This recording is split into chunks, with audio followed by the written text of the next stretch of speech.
Dollar. Dirt and money, no soul. Had to go and get it, ain't no time to kick it. Got a stack and flip for my foes. Dollar. Please tell me you can hear me. Don't turn your back and don't neglect me. Just let me know if you need me. Dollar. Let me watch out for my partners. Keep my money long, get my team strong. Let me run away from my problems. Yo, what's good, original crew, man? We're back. Hey, man, we're back on the channel with another visual today. We got 7 of the most evil reality TV stars. Can you name some, C?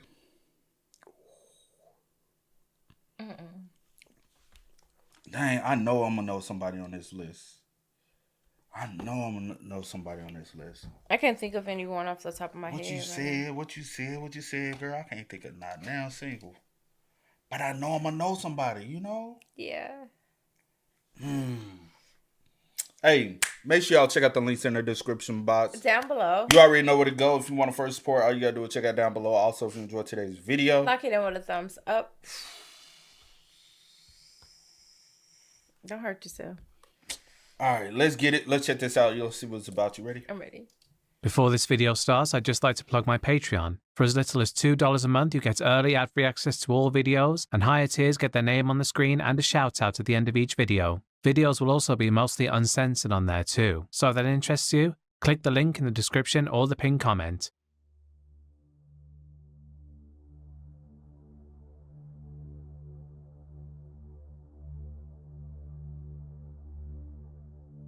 Vincent Margera, better known as Don Vito, was a recurring personality on MTV's Viva La Bam, the reality series centered on his nephew, Bam Margera. He also appeared in the CKY videos and the Jackass franchise. On the show, he was played up as an overweight, loud, incoherent, bumbling uncle who could barely string a sentence together, to the point that his dialogue had to be subtitled. Fans, of course, found it funny. Bam, I am Abu Dhabi, I ain't got beer, and then I got to go to the airport, I got no luggage. I'm gonna grab your neck, you're a jerk off. That takes 40 hours to get to Paris. Bam, get me out of this moment. No, we'll call you. That is so slow. You're gonna take my commission. I'm taking one of these as my commission now. What are you doing, cops? You know what? No, we just show you right out the door. We'll call you. I go to another place and get a job there. Oh, hey, I need more Budweiser. Help me. I need a Budweiser attack. Help me, please. Give me more Budweiser. He became enough of a draw that MTV sent him to do promotional appearances and autograph signings. In August 2006, one of those appearances was at a skate park inside a mall in Lakewood, Colorado, in which Vito was accused of groping 3 young girls who had lined up for photos with him. The girls were 2 12-year-olds and 1 14-year-old. Prosecutors said that he grabbed their and butt.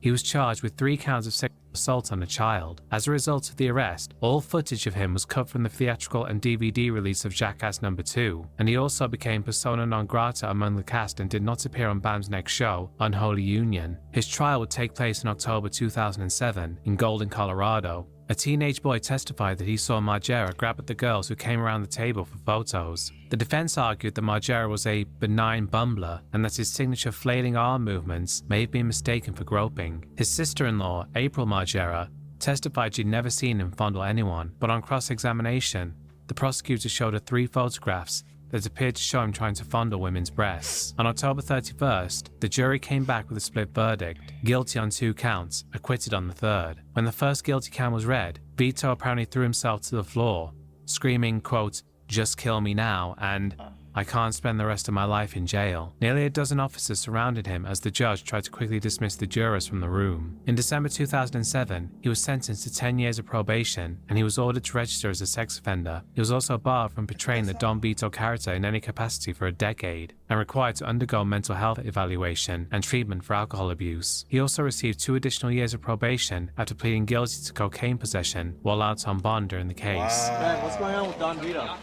Don Vito, it got settled. It's like, dude, Colorado, like these small-time lawyers, they want to get their name in the paper, and you know, it's like the code. No, he's a fucking weirdo. You That's are exactly as well what for he trying to is. defend his ass, bro.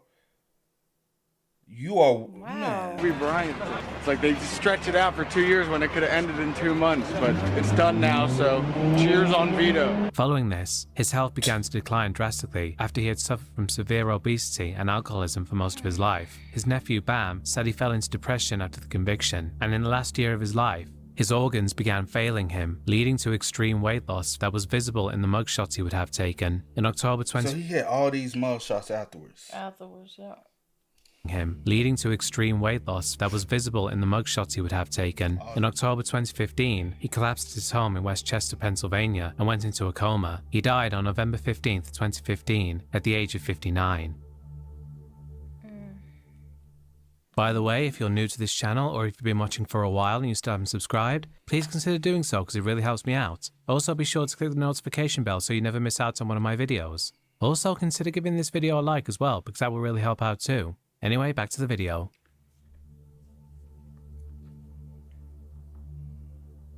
Josh Duggar was the oldest of 19 children in an ultra-conservative Baptist family from northwest Arkansas. Starting in 2000, the Duggars appeared on Discovery Health specials, and by 2008, they had their own TLC series, 19 Kids and Counting. They ran the show for years and turned the family into household names. Josh was front and center as the eldest son, eventually getting married on camera and starting a family of his own. In 2015, reports surfaced that Josh had multiple underage girls between 2000 and 2004, when he was between 12 and 16 years old. 4 of the victims were his own sisters, and his parents had apparently known about this for years. Authorities had actually looked into it back in 2006 after receiving a tip from a family friend, but concluded that the statute of limitations on any possible charges had expired. TLC cancelled 19 Kids. Bruh. I ain't gonna hold you. Anything you do, I don't believe there should be a statute of limitation. You know what I'm saying? Mm-hmm. Especially when it can be backed by... Mm-hmm. No. That's insane, weird, bro. Statute of limitations on any possible charges had expired. TLC cancelled 19 Kids and Counting in July 2015. A month later, the Ashley Madison breach revealed Josh had been paying for sexual services while married. He issued public apologies, blaming a pornography addiction, and went into a faith-based treatment program. TLC launched a spin-off called Counting On in late 2015 that focused on the other Duggar siblings. Josh wasn't featured, but his family remained connected to the franchise. That show ran until 2021. On April 29, 2021, Josh Duggar was arrested by U.S. Marshals on charges of receiving and possessing child sexual abuse material. Federal agents had actually executed... Who didn't see that coming? Exactly. Crazy. Could have been had his ass out the way. What you said? On charges of receiving and possessing child sexual abuse material. Federal agents had actually executed a search warrant at his used car lot in Springdale, Arkansas, back in November 2019. They found that Duggar had installed a password-protected partition on his work computer to get around monitoring software that's been up to report his online activity to his wife. On that hidden partition, investigators found over 600 images and videos depicting the use of children, including prepubescent victims. One agent described a particular video file amongst the top 5 worst things he had ever had to examine. On December 9, 2021, a jury unanimously found Duggar guilty on both counts. He was taken into custody immediately. His defense team asked for 5 years. Prosecutors pushed for the maximum of 20. On May 25, 2022, the judge sentenced Duggar to roughly 12.5 years in prison with no possibility of parole, followed by 20 years of supervised release, during which he must register as a sex offender and can have no unsupervised contact with minors, including his own children. He was also fined $50,100. His lawyers appealed, but the courts upheld the conviction in August 2023, and the Supreme Court declined to hear the case in 2024. His release date, after a sentence extension, reportedly tied to a contraband cell phone, is currently listed as October. And you know what he doing with that? Bro, contraband cell phone? Crazy. Bro, you're dead. Crazy. Hey, I ain't gonna hold you, my boy. You just do not deserve to be out, bro. Nope. You do not deserve. And even after he do whatever time he got, he shouldn't even be allowed to have any kind of electronic devices. Exactly. Let me tell you what. Oh, I hate it, bro, because it's gonna be another. He's gonna be back in his mouth on the same time. That's sick, bro. That's just who he is. Sentence extension, reportedly tied to a contraband cell phone, is currently listed as October 2032. He spent years presenting himself as a family values advocate. None of it was real. It was just a front he put on to hide what a disgusting monster he really is.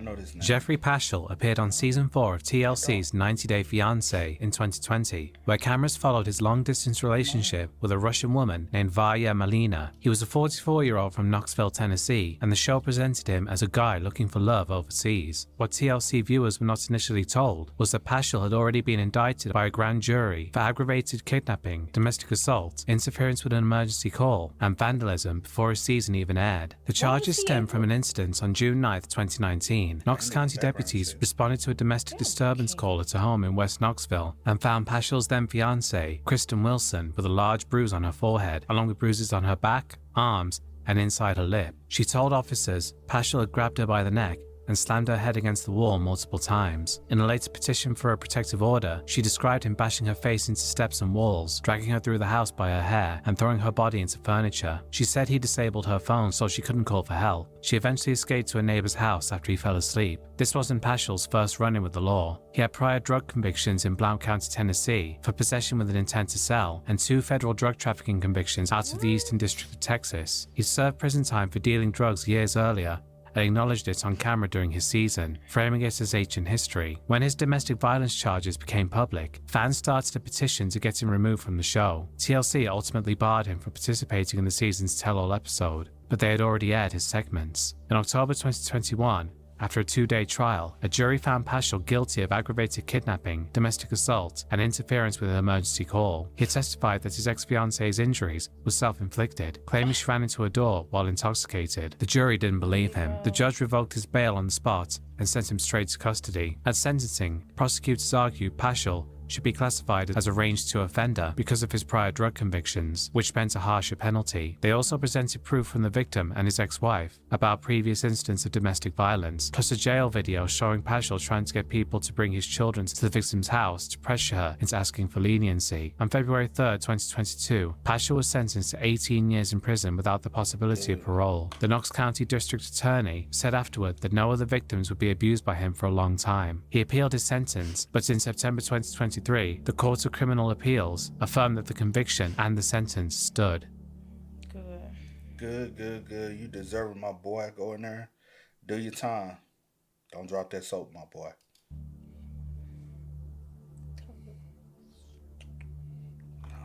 Mom and Dad talked about having kids before they got married, and they decided they would try for 12 kids. He was from a family with 9 children. She had no clue what she was agreeing to.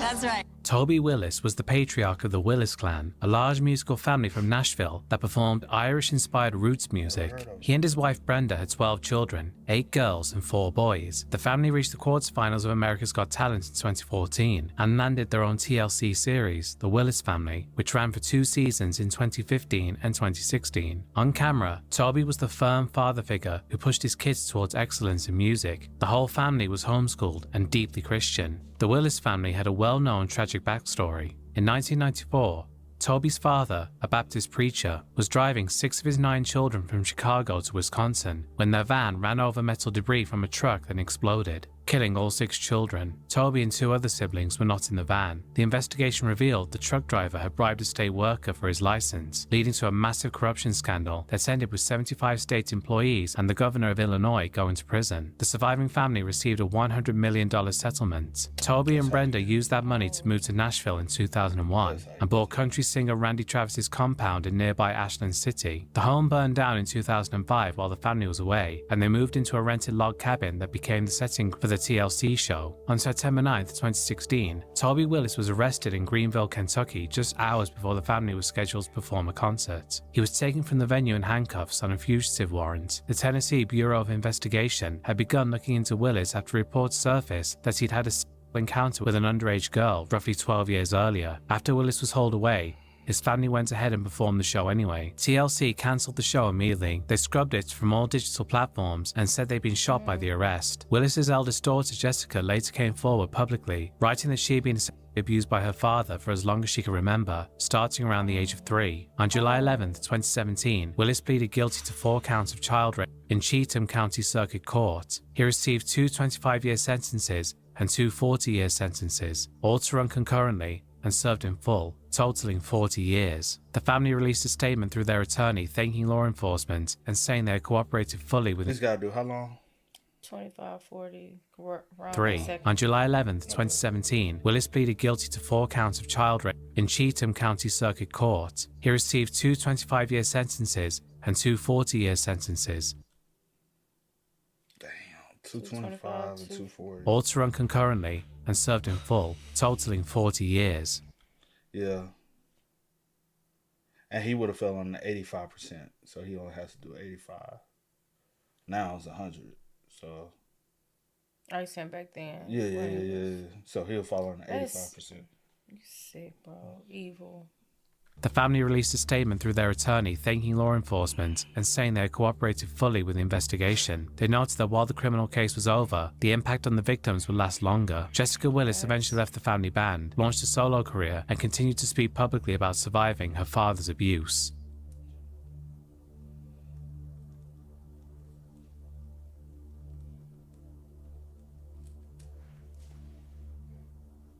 You know, I'll make real versions of this, right? Definitely. So what are you doing? I was getting a little bit bored shooting just a regular old Taurus. There's one thing that'll definitely make it stand out, and that's the bell on the end. What the hell you want to do? Dude, it's a breech loader. You don't need the damn blunderbuss in. That's the whole point of a contained cartridge. Hey, let's go wild and do something just completely off the wall. What do you think the bell's gonna do? Well, there might be some effect, might spread the pattern out just a little bit. The flared bell is going to have no effect whatsoever on the shot pattern. I think we can still work something out and get it going. I ain't putting a bell on the end of a revolver. All right, that's probably copyrighted.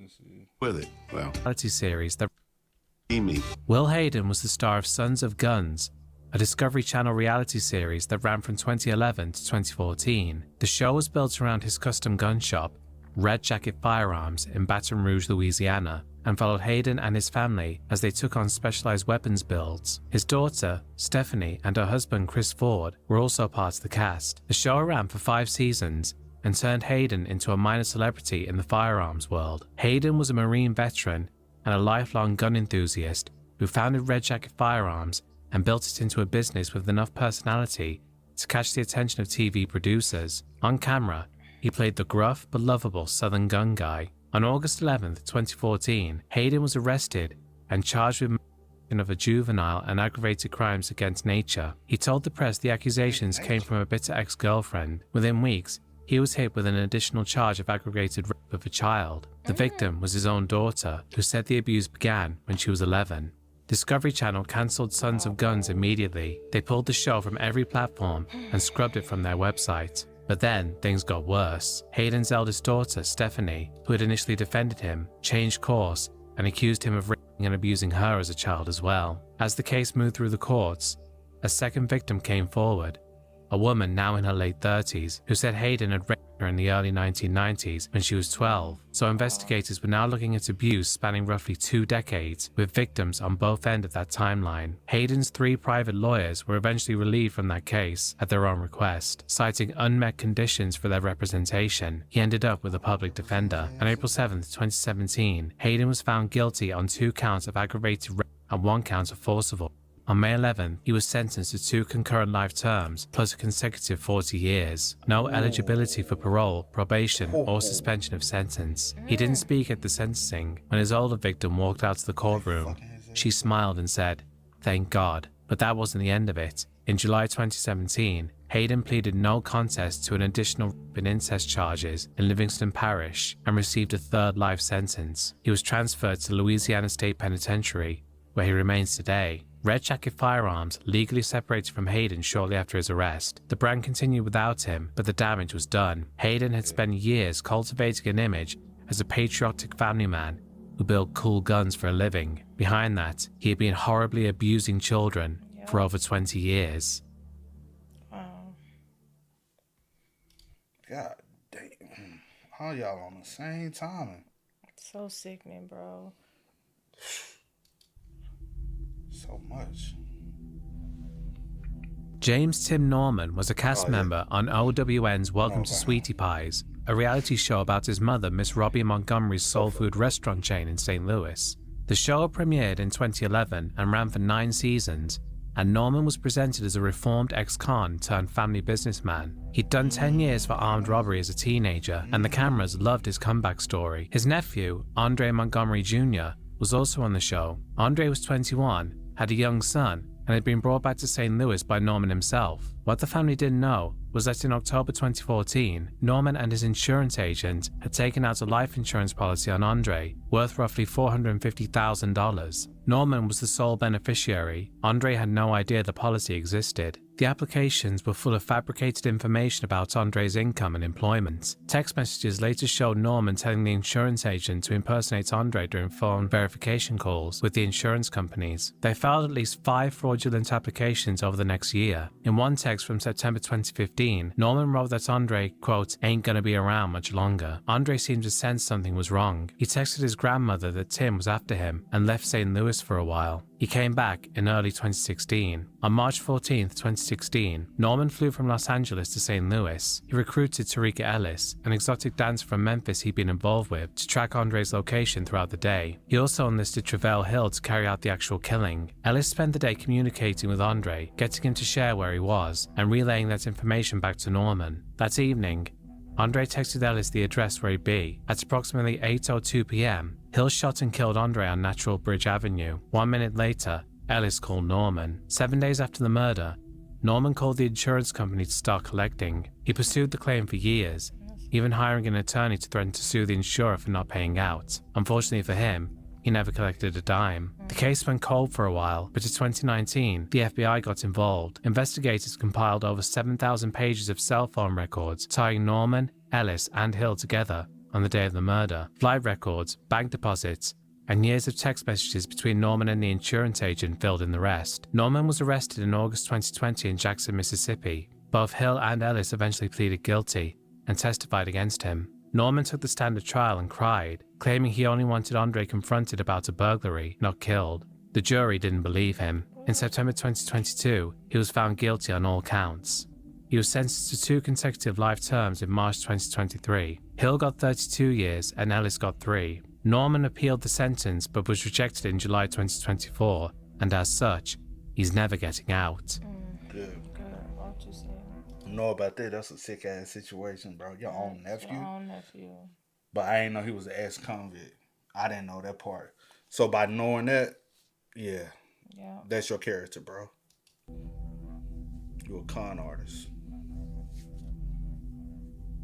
Ryan Alexander Jenkins was a Canadian real estate developer from Calgary who appeared on 2 VH1 reality shows in 2009. He was a contestant on Megan Wants a Millionaire, a dating competition where wealthy bachelors competed for former Playboy model Megan Hausman. He placed 3rd. Hello, Megan. Look, we're matching already. We are matching. You met any Canadians before? Never. Well, it's about time, don't you think? Absolutely. Can I let you in on a little secret? Please do. Ryan whispers in my ear, you're gonna love Canadian bacon. Save me a spot for dinner, okay?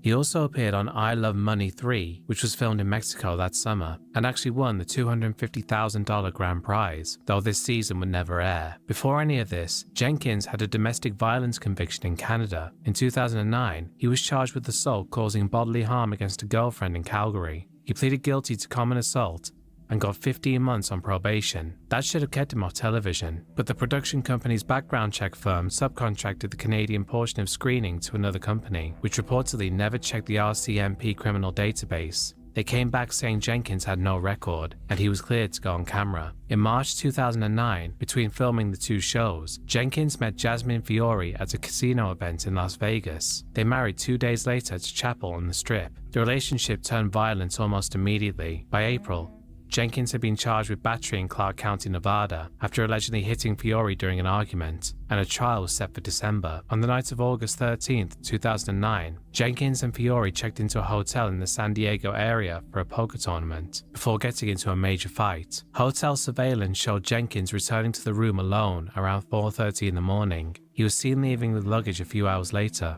Fiore was never captured on camera again. On August 15th, a man searching through a dumpster in Buena Park, California, found a suitcase containing a woman's body. Her teeth had been removed and her fingerprints had been cut off, and she had been strangled to death. That same evening, Jenkins walked into a West Hollywood sheriff's station and reported Fiore missing, claiming that she'd gone to run errands and hadn't come back. 3 days later, the body was identified through serial numbers on Fiore's breast implants, which are tracked by manufacturers under FDA regulations, and Jenkins was charged with first-degree murder. So you telling me without that, they probably would have never been able to identify, because he cut off her fingers, can't do fingers, and can't do dental. Yeah. I guess the only other thing possibly put her blood DNA in the system, and hopefully would have did a DNA search later on. By that point, he was already running. He drove to Washington State, retrieved his speedboat, and crossed into Canada by water, landing near Point Roberts and walking across the border on foot. His half-sister reportedly drove him to the Thunderbird Motel in Hope, British Columbia, about 150 kilometers east of Vancouver, and she paid cash for him to stay there for 3 nights. On August 23rd, when Jenkins didn't check out, the motel manager entered the room and found him dead. He had hanged himself. A document on his laptop was addressed to his family, but made no mention of Jasmine Fiore. VH1 pulled Megan Wants a Millionaire after 3 episodes and cancelled I Love Money 3 entirely. The background check company that missed Jenkins' record lost its biggest clients and laid off most of its staff. And because Jenkins took his own life, he never faced any justice for the brutal murder of Jasmine Fiore. And that's the end of the video, folks. I'm sure some people will be leaving comments saying that... That's insane, bro. I definitely forgot the last part. Yeah. I kind of remember him, you know what I'm saying? Yeah. That's crazy, bro, to say the least. Thanks. Rest in peace to all the victims, and heart goes out to all the survivors of these monsters. That's what they are, monsters walking. Yep. But y'all spend what's up, man. These was crazy. Let us know y'all thoughts, and then never mind. Let us know y'all thoughts and opinions about it for us in the comments down below. But until next time, y'all know how it go, man. I do go by the name DJ New Kid. This is TR Nicole. We are. Kid and C. We are. No time to kick it, got a stack of flip for my folks. Dollar. Please tell me you can hear me. Don't turn your back and don't neglect me. Just let me know if you need me. Dollar. Let me watch out for my partners. Keep my money low, get my team strong. Let me run away from my problems.